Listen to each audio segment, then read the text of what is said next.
Top 10, presented by Only in Your State. Hi, everyone. Welcome to Not Your Average Bucket List. Today, we're going to help you find the best things to do in North Carolina for July 2023. This is our new monthly series going forward, so you have more to look forward to in the coming months. I'm here with my co host, Marissa. Are you ready for North Carolina? 100%. I hope it involves Nice. hiking. Absolutely. There's a bit of that. Don't worry.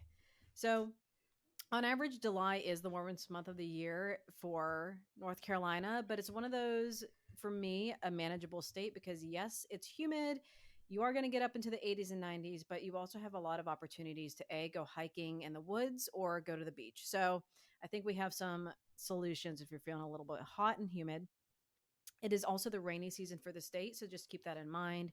If you're going on a hike, bring some gear and make sure you're not going to get rained out.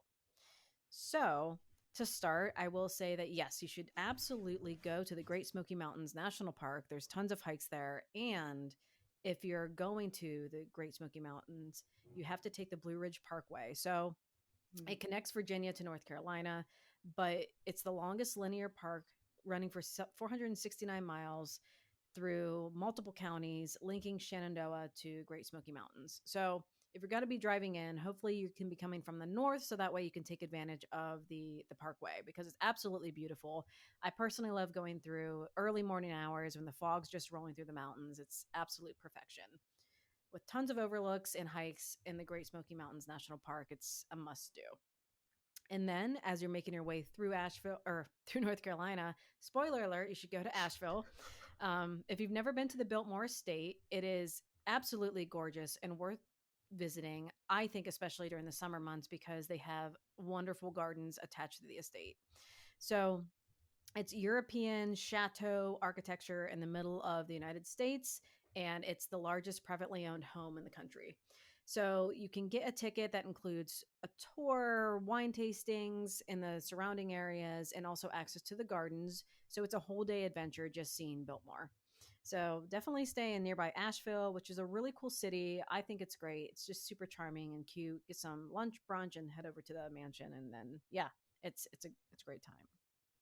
And I do think that there's the obvious beaches and places you can visit in North Carolina, but I do want to run through the quick list because there are some, to me, more calm islands that I think are better than busier beaches.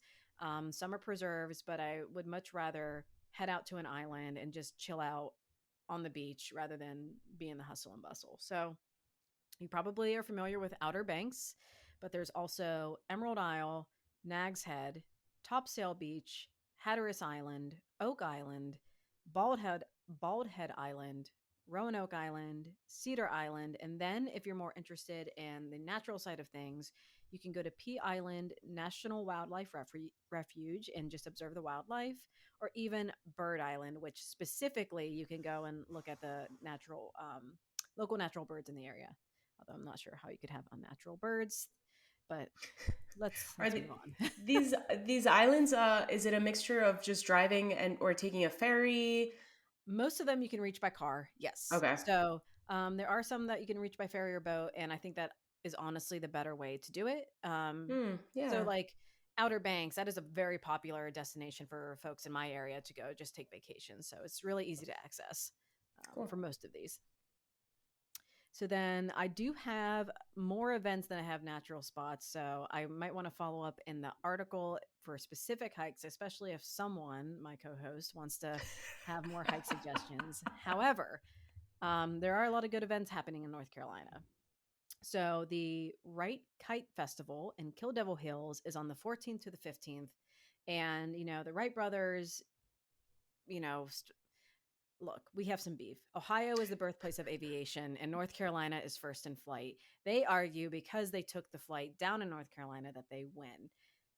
I'll leave it at that. I did not know this drama. Interesting. Spilling Yep, some tea. yeah, because the Wright brothers were born in Ohio, but went down to North Carolina to do their thing. So Interesting. anyway, I digress. So this festival is something that calls to me in a way that I don't know why. It's just a bunch of oversized, giant, like 30 to 100-foot kites flying on the beach. Which, if you've ever Beautiful. been to the beach, those. there are those people who are just kiting around, but this is that, but to the next level. So just giant. I saw a picture of like a whale shark kite, just giant 3D kite. So it looks fantastic. Cool. So yeah, that is going to be, I think, $10 for 16 plus, but kids can get in free. Oh wait, no, Nice. the park, the park is $10. The kite festival is free. So yeah, go see some Even kites. better. Yeah, absolutely. And then we have on July 22nd, the Summertime Brews Festival in Greensboro. So this is almost going on 20 years, and it's North Carolina's largest craft beer festival. So at the Greensboro Coliseum, there are just like a giant gathering of breweries. So if you love craft beer and you want to give it a go and have like listen to live music and just, enjoy yourself, go to this brew festival. I think it sounds like a lot of fun. Unless you're like me and don't drink IPAs, and then you're going to be out. I don't know. Okay, so then we have the Dorothea Dix Park, and this is a park dedicated to growing sunflowers, and they give updates throughout the year. So in June of this year, they reported that progress is looking great. So you're going to have mid-July blooms in the Ooh, sunflowers. So cool. yeah, this is near Raleigh, and it's free to visit 7 days a week from dawn until dusk, which is perfect. But if you don't just want to like browse the sunflowers, and which it looks beautiful and picturesque, by the way, you can go for events. So, for example, they have yoga in the park, which is on the 10th, and they have a Connect and Create series. And on the 12th, you can create stained glass art. Wow. And then back to the fruit, North Carolina Watermelon Festival. So this is for me, always a fan. And Fair Bluff on the 29th of July. The festival's centerpiece is a contest to determine the biggest watermelon.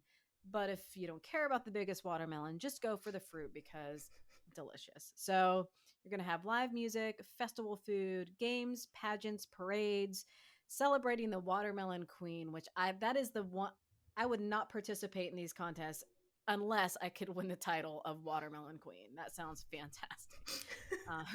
So there's a ticketed delight and dance event on Saturday night.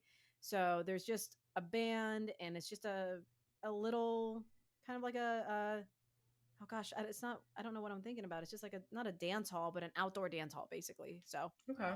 yeah, Saturday night, and it's taking place near the Lumber River, and there's gonna be a rubber duck race. So also fun. Hmm. Um, so then on the 13th to the 22nd, we have Peach Week in the Sandhills. More peaches, Ooh, millions of nice. peaches for us.